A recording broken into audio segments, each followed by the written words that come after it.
본문에 오늘 이제 설교 전체의 방향성을 잡는 단어가 하나 등장하는데 바로 아시고라는 단어입니다. 에이도스, 헬러어로는 오이다의 변형이죠. 이 아시고란 단어가 가장 핵심 단어 중에 하나입니다. 예수님께서 무엇을 아셨냐면 3절에 보니까 아버지께서 모든 것을 자기 손에 맡기신 걸 아셨고, 자기가 하나님께로부터 오셨다가 하나님께로 돌아가실 것을 아셨다는 겁니다. 주님은 자신의 정체성을 분명히 알고 계셨습니다. 아버지께서 내게 모든 걸 주셨다. 내가 아버지께로 왔으니 아버지께로 돌아갈 것을 분명히 아셨습니다. 근데 이 완전한 자각 다음에 오는 행동이 우리의 생각을 완전히 뒤집게 되는 거죠. 그것이 뭐였습니까? 4절에 잡수시던 자리에서 일어나서 겉옷을 벗으셨어요. 수건을 가져다가 허리에 두르십니다. 또한 대야에 물을 떠서 제자들의 발을 씻기십니다. 발을 씻기시려면 어떻게 해야 됩니까? 무릎을 꿇어야 된다는 거죠. 그리고 닦기를 시작하셨다는 거예요. 자, 아는 자가 위로 올라가는 것이 아니고 높은 곳에 있는 것이 아니고 겉옷을 벗고 수건을 두르고 무릎을 꿇고 더러운 제자들의 발을 씻었다. 방향성이 어디입니까? 하향성입니다. 이게 오늘 본문이 우리에게 가르쳐주는 방향성이죠. 자, 오늘 제목 그대로 여러분들이 배우면서 알면서 그 알미 여러분들을 어디로 향하게 만들고 있습니까를 한번 물어보시기 바랍니다. 오늘 세적 장면의 배경을 요한은 매우 의도적으로 설정하는데 6월절 전에, 그리고 마귀가 벌써 유다의 머릿속에 예수를 팔 생각을 넣은 상황이었습니다. 그러니까 예수님이 무릎을 꿇으신 상황에는 이미 배신자가 있었죠. 가룟 유다가 그 자리에 있었습니다. 몇 시간 뒤면 모든 제자가 도망을 칠 것입니다. 베드로는 예수님을 3번이나 부인할 것입니다. 이미 배신과 도주의 냄새가 가득 찬 상황 속에, 그 상황 속에서 예수님께서 자리하셨고 거기에서 이제는 제자들이 발을 씻게 되는 겁니다. 자, 이 배경에서 주목해야 될 것이 베드로의 반응이에요. 자, 6절에 베드로가 이르되 주여 주께서 내 발을 씻으시나이까. 베드로가 충격을 받습니다. 베드로도 알고 있어요. 뭘 알고 있습니까? 예수님이 누구신 줄. 랍비, 그 이상 하나님의 아들이시고 그리스도이십니다. 그걸 알고 있기 때문에 제자들의 발을 씻긴다는 건, 나의 발을 씻긴다는 것은 이건 말도 안 되는 일입니다. 베드로에게 안다는 것은 뭐냐면 위계 질서를 만드는 거예요. 많이 아는 사람은 높이 있어야 되고 높은 곳에 있어야 됩니다. 절대 내려와서는 안 되고 무릎 꿇어서는 안 됩니다. 낮은 사람이 윗사람을 섬기는 것이지 윗사람이 아랫사람을 섬기는 것이 아니라고 하는 거죠. 그래서 이런 베드로의 세계관 속에서 주님이 무릎을 꿇으셨다는 것은 있을 수 없는 이야기, 틀린 겁니다. 이 베드로의 항변은 겸손이 아니었던 거죠.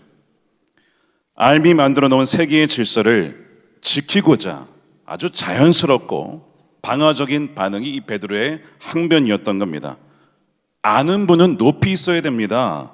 아는 자가 내려가는 것은 질서를 위반하는 것입니다. 이런 얘기를 하고 있는 거예요. 그러니까 베드로는 자기의 발이 씻김을 받는 것보다 더 불편한 것이 자기 안에 생각해 놓은 구조가, 권위의 구조가 무너지는 것, 그것이 불편한 것이죠. 예수님의 응답은 단호한데요. 내가 너를 씻기지 아니하면 너가 나랑 아무 상관이 없다. 이 말은 세족이 선택의 사항이 아니라 중요한 관계의 조건이라고 하는 거죠. 아는 자가 내려가는 것을 너가 받아들이지 못하면 너는 나와 아무런 상관이 없는 자야. 너가 나와 정말 상관이 있다면, 관계가 있다면 반드시 무릎을 꿇어야 돼. 내려가야 돼. 너가 지금은 이걸 알지 못하지만 나중에는 이게 뭔지 알게 될 거야. 아는 자, 나 자신의 정체성을 아는 자, 하나님께로부터 왔고 하나님께로 돌아갈 것을 아는 자가 어느 방향으로 향해야 되는지 지금 너가 알지 못할 거야. 지금은 너가 알면 올라가게 될 것이고 높은 곳에 가게 될 것이라고 생각하지만 나중에는 그것이 아니라는 것을 너가 알게 될 거다. 여러분들은 알고 계십니까? 예수님이 이 말씀이 이해가 되십니까? 세상이 가르쳐주는 것과 정반대의 말씀을 하고 계시기에 사실 우리의 세계관에서도 받아들이기가 쉽지가 않습니다. 우리의 알면 우리 자신을 높이려 합니다. 근데 예수님의 삶은 그분을 낮추었습니다. 같은 삶인데 방향이 정반대라는 거죠. 오늘 이 말씀은 그런 말씀, 그런 자유를 말하는 것이 아니죠. 삶이 우리의 지식의 방향을, 우리의 삶을 어디로 향하게 하는가를 묻고 있습니다. 3절로 돌아가면 이번에는 고난이 아니라 은혜의 문으로 봅니다. 예수는 아버지께서 모든 것을 자기 손에 맡기신 것을 아시고 무엇을 하셨냐면 말씀드린 것처럼 수건을 씌웠다는 거예요. 왕자를 붙잡지 않으셨습니다. 물을 부으셨습니다. 더러운 제자들의 발을 만지셨어요. 여기에 복음의 역설이 있죠. 예수님이 그렇게 하신 것은 자신이 누군지를 명확히 아셨기 때문에 그렇게 하셨다는 겁니다. 이게 도대체 무슨 얘기일까? 여러분, 정체성이 불확실한 사람은 절대로 내려갈 수 없습니다. 내가 누구인지 모르는 사람은요, 무릎을 꿇을 수 없습니다. 왜 그런지 아십니까? 내려가면 다시 올라오지 못할까봐, 그 내려간 상태가 나의 정체성이 될까봐 두렵기 때문입니다. 자리를 내어주면 그 자리를 영영 잃어버릴까봐 불안하기 때문이죠. 내려가면 누군가가 나를 무시하고 누군가가 내 자리를 차지할까봐 염려되기 때문에 정체성이 불안정한 사람은 절대로 내려갈 수가 없어요. 근데 예수님은 아셨다는 거예요. 내가 아버지께로 왔고 아버지께로 돌아갈 것이다. 아버지께서 나에게 모든 것을 맡겨주셨다라는 것을 아셨기에 내려가실 수가 있었던 것이죠. 낮아지는 것이 상실이 아니었습니다. 결국 돌아갈 것이 어딘지를 아는 사람은 내려갈 수 있어요. 우리가 어디로 돌아갑니까? 우리는 결국 하나님께로 돌아가게 될 것입니다. 다시 아버지 앞에 서게 될 것입니다. 그리고 물으실 거야. 너는 이 땅에서 너의 시간과 에너지와 너의 삶을 무엇에 쓰다가 왔느냐? 결국은 돌아간다는 거죠. 출발점이 분명한 사람, 돌아갈 곳이 분명한 사람은 두려워하지 않습니다. 확보된 정체성, 즉 하나님 아버지의 자녀라고 하는 그 정체성이 자기 비움을 할 수가 있다는 거예요. 자, 오늘 이 요한복음 13장과 대비되는 병행 문구가 하나 있다면, 구절이 있다면 단연코 빌립보서 2장일 것입니다. 빌립보서 2장에서 이 패턴을 더 분명하게 그리죠. 2장 6절에 그는 근본 하나님의 본체시나 하나님과 동등됨을 취할 것으로 여기지 아니하시고 오히려 자기를 비워 종의 형체를 가지사 사람들과 같이 되셨고, 자, 신이 하나님처럼 낮아지셨어요. 사람의 모양으로 나타나서 자기를 낮추시고 죽기까지 종이 되었습니다. 복종하셨으니 곧 십자가에 죽으심이라. 자, 그래서 이 요한복음 13장과 빌립보서 2장을 나란히 보게 되어지면 같은 문법이 보이죠. 하나님의 본체이신 분, 그 아신 분이 종의 형체를 취하셨어요. 구체적으로 겉옷을 벗으시고 수건을 두르셨습니다. 요한복음에서 옷을 벗다라는 것은 종종 목숨을 내려놓다라는 의미로 요한복음에서 쓰였죠. 그냥 벗는 게 아닙니다. 자신의 목숨을 내려놓겠다는 뜻입니다. 의도적으로 요한은 이 동사를 쓴 거예요. 생명을 내려놓듯이 옷을 내려놓고 주인의 겉옷이 아니라 종의 수건을 취하십니다. 그러면서 자기를 비우신 거예요. 그 비움의 끝은 십자가였다는 겁니다. 자, 그럼 이 두 본문 모두 출발점 동일하죠. 삶이 정체성을 확보하였고 또한 그 정체성에서 흘러나오는 것은 자기 보호가 아니라 자기 비움이었다는 겁니다. 이것이 케노시스의 문법이죠. 케노시스의 방향성은 상향이 아니라 하향이었다는 것입니다. 비움은 빈곤에서 나오는 것이 아니라 충만에서 나오는 겁니다. 충만한 자가 그 확고한 정체성 속에서 비울 수가 있는 거예요. 내려가면 패배가 아니라 정체성이 분명한 자만 누리는 진정한 자유인 것이죠. 이런 정체성은 어디서 왔습니까? 은혜입니다. 하나님 아버지께서 은혜로 주신 것입니다. 내가 만드는 것이 아니에요. 예수님이 십자가도 지지 아니하시고 제자도 삼지 아니하시고 어떤 기적도 행하지 아니하셨을 때 세례를 받으실 때 하나님 뭐라고 하셨습니까? 이는 내 사랑하는 자녀요, 아들이요, 내 기뻐하는 자라. 여러분들이 열심히 공부하고 대단한 목회적인 역량과 열매를 맺어야만 주의 자녀가 되는 것이 아닙니다. 이미 여러분들은 하나님의 사랑받는 자녀입니다. 그 정체성을 절대로 잊지 마십시오. 그 정체성을 바탕으로, 사랑받는 자녀라는 바탕으로 우리는 주님처럼 성령에 의하여 섬김의 자리로 갈 수가 있는 것입니다. 내가 내려가도 괜찮은 것은 내 정체성이 내 자리에 있지 않기 때문입니다. 저의 정체성은 담임 목사가 아닙니다. 우리 교수님들의 정체성은 교수님이 아니십니다. 그는 잠시 우리에게 주어진 하나의 포지션일 뿐, 그게 정체성을 규정하지 않아요. 하나님의 사랑받는 자녀라고 하는 것, 아버지께로부터 왔고 돌아갈 것임을 아는 것이 우리의 정체성이죠. 그러면 진정한 자유가 주어지게 됩니다. 진리가 주는 자유는요, 남보다 더 높이 올라가는 자유가 아니라, 더 확고하게 오를 수 있는 자유가 아니라 겉옷을 벗고 수건을 두를 수 있는 자유입니다. 무릎을 꿇는 자유, 형제의 발 앞으로 내려가는 자유, 자매의 발 앞으로 내려가는 자유. 여러분들의 마음의 알면 그런 자유를 점점 더 누리게 하고 있습니까? 예수님께서 진리이신데 육신을 입고 이 땅에 내려오셨습니다. 그리고 그 밤에 제자들에게 몸으로 친히 보여주셨어요. 모든 것을 아셨기에 내려가신 것입니다. 이것이 진리가 주는 자유의 방향인 것이죠. 여러분의 배움은 소중합니다. 잘 배우십시오. 그리고 그 배움의 끝에 때가 되면 누군가는 학위를 받으시고, 또한 교수님이 되실 것이고, 어떤 상담센터에서 상담도 하실 것이고, 누군가의 멘토를 하시는 분들이 계실 것이고, 또한 목회자가 되시고 선교사가 되시는 분들이 계실 겁니다. 자, 그런데 다시 한번 묻는 겁니다. 여러분들의 그 배움이 어디를 향하고 있느냐? 복음의 대답은 우리의 정체성은 이미 분명하다는 것이죠. MDV를 받아서, 학사학위가 있어서, 박사학위가 있어서 목사가 되거나 교수가 되는 것이 아니라, 우리의 정체성을 만드는 것은 학위가 아니라는 것이죠. 말씀드린 것처럼 하나님으로부터 왔다는 것, 돌아간다는 것을 아는 사람들입니다. 그래서 우리가 이것을 분명히 알아야 돼요. 우리의 삶은 언젠가 끝이 있고 우리의 삶에 대한 책임이 있다는 것, 주님은 물으신다는 것입니다. 그리고 그 뒤에는 새하늘과 새 땅이 있어요. 이 정체성이 확보가 되면 비로소 수건을 들 수가 있는 것이죠. 내 학위가 나를 정의하지 않고 나의 본문 서기 능력이 나를 보호하지 않아도 되기에 겉옷을 벗을 수가 있는 겁니다. 수건을 두를 수가 있는 것이죠. 예수님은 이 세족을 본이라고 부르셨어요. 내가 너에게 행한 것처럼 나도 너희에게 행하려 하려 본을 보였노라. 많이 알면 알수록 높아지는 것이 아니라 아는 것이 깊어질수록 고개를 숙이고 낮은 곳으로 내려가는 것이 주님께서 우리에게 말씀하신 목회자의, 또한 신학도의 본이라고, 형상이라고 말씀을 하십니다. 저는 몇 주 전에 일본의 나가사키라는 곳에 갔습니다.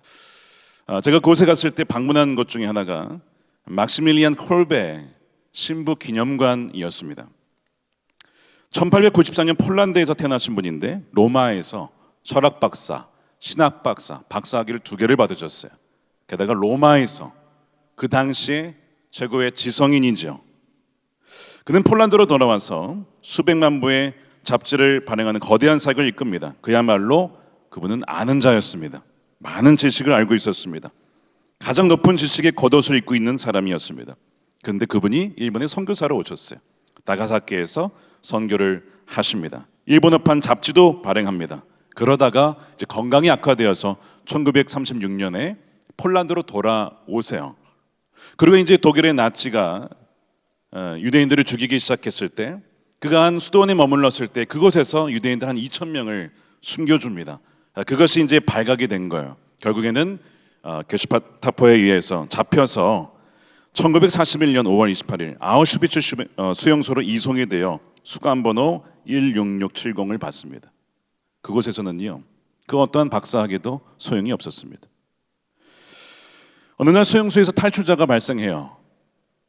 화가 난 수용소장이 무작위로 10명을 꼽아서 굶어 죽는 아사방으로 보내기로 결정합니다. 그리고 한 폴란드의 병사가 뽑히게 됩니다.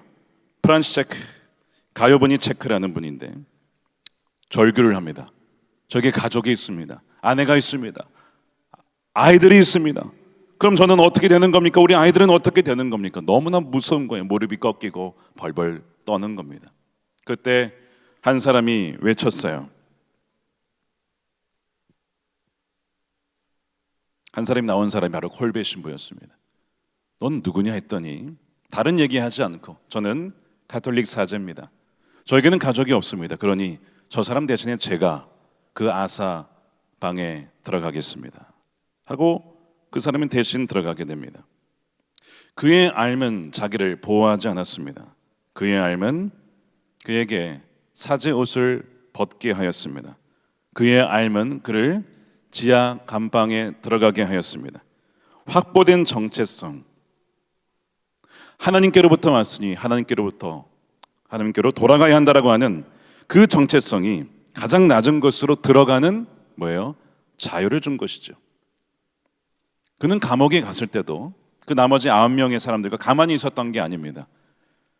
죽기를 두려운 이들에게 상담하고 위로해주고 두려워하지 말라라고 주님이 함께 계시고 복음이 무엇인지를 들려주며 그들의 발을 씻어주는, 말 그대로 그런 역할을 그 감옥에서도 자기도 지금 굶어 죽어가는 상황에서 그렇게 섬기는 삶을 사셨어요. 결국에는 그곳에서 결국 죽게 됩니다. 시간이 흘러서 나중에 콜베 신부에 의해서 대신 살아난 그 가요보니 체크 씨가 92세가 되어 폴란드에 세워진 한 기념관, 콜베 신부 기념관에 방문을 합니다. 그 사진이 나가사키 갔더니 사진이 있었습니다. 읽어보니까 그 92세가 된 가요보니 체크 씨가 콜베 신부의 대신 죽음으로 말미암아 자신이 살았고 우리 가족이 살았고 대를 이어서 우리의 손주의 손주들이 지금까지 이렇게 수많은 생명을 얻게 되었다라고 하는 그 이야기가 담겨 있었습니다. 그 사진을 찍어 왔습니다. 그러면서 저는 스스로에게 물었습니다. 저의 삶이 과연 얼마나 많은 사람들을 섬기고 살리게 하고 또한 회복되게 하였는가? 나의 삶이 과연 낮은 곳으로 향하고 있는가를 정말 진지하게 묻게 되어지는 순간이었습니다. 그의 간증을 통해서 콜베 신부가 어떻게 자신을 위해 대신 죽었고 그것이 예수님이 대속의 죽으심을 보여준 사건이었으며 또한 그렇게 사랑하였을 때에 주의 복음이 그냥 문자가 아니라 실제가 되어서 지금도 나가사키 지역에 전체적으로 일본의 복음의 율이 1%도 되지 않지만 유독 나가사키 지역이 15%나 되는 복음의 율을 보인 이유가 과연 무엇일까? 복음의 능력이 높은 곳에서가 아니라 낮은 곳에서 드러났기 때문입니다. 오늘 말씀 마지막에 세 계명을 너희에게 주노니 서로 사랑하라. 내가 너희를 사랑한 것 같이 너희도 서로 사랑하라. 너희가 서로 사랑하면 이로써 모든 사람이 너희가 내 제자인 줄 알리라. 만다툼 노붐. 세 계명, 오늘이 바로 그날입니다. 이 계명은 우리에게 명령인 동시에 약속이죠. 서로 사랑하라는 명령이지만 그 전에 뭐를 말씀하고 있습니까? 내가 너희를 사랑한 것 같이, 내가 너희를 위해 죽기까지 사랑한 것 같이 너희도 서로 무릎을 꿇어라. 수건을 들고 섬겨라. 우리의 사랑은 먼저 받은 씻김에 대한 바로 응답인 것이죠. 그리고 35절에 이로써 모든 사람이 너희가 내 제자인 줄 알리라. 이것은 우리가 만들어낼 결과 아닙니다. 우리가 서로 사랑하고 섬길 때에 하나님이 이루시는 결과인 것입니다. 여러분들이 섬기게 될 교회, 세우게 될 공동체의 정체성이 결정하는 것은 예배당의 크기도 아니고 프로그램의 질도 아니고 설교의 수사학적 능력, 완성도도 아닙니다. 너희가 서로 사랑하면 이로써 세상이 알게 될 것이다. 이 섬김의 사랑이 진정한 그리스도의 공동체를 식별하는 유일한 표지라고 하는 거죠. 우리 앞에는 십자가의 목요일이 있고 침묵의 토요일이 있고 또한 부활의 주일이 있습니다. 모든 것을 다 아시면서도 아시기 때문에 예수님이 겉옷을 벗으시고 수건을 드셨어요. 그리고 진리를 알지니 진리가 너희를 자유케 하리라 이미 말씀을 하셨습니다. 그 자유는 위를 향하는 것이 아니라 아래를 향하였고, 그 알면 섬김의 자리로 무릎을 꿇고 나를 배신하는 자마저도 끝까지 사랑하는 그 섬김의 자리로 나아갔다는 것입니다. 다시 한번 묻고 싶습니다. 여러분들의 삶은 지금 어디로 향하고 있습니까? 위로 향하고 있습니까? 아니면 예수님처럼 위에서 아래로, 죽음의 자리로, 외로움의 자리로, 무관심의 자리로, 여러분들의 삶은 어디로 향하고 있습니까? 세종목요일에 주님을 닮아 그리스도 영이신 성령의 능력에 의하여 낮은 것으로 이 전쟁의 시기에 진정한 용서와 화해와 용납이 무엇인지를 삶으로 드러내어 너희가 참 나의 제자인 줄을 알리라, 세상이 드러내는 여러분들이 되시기를 주님의 이름으로 축원드립니다.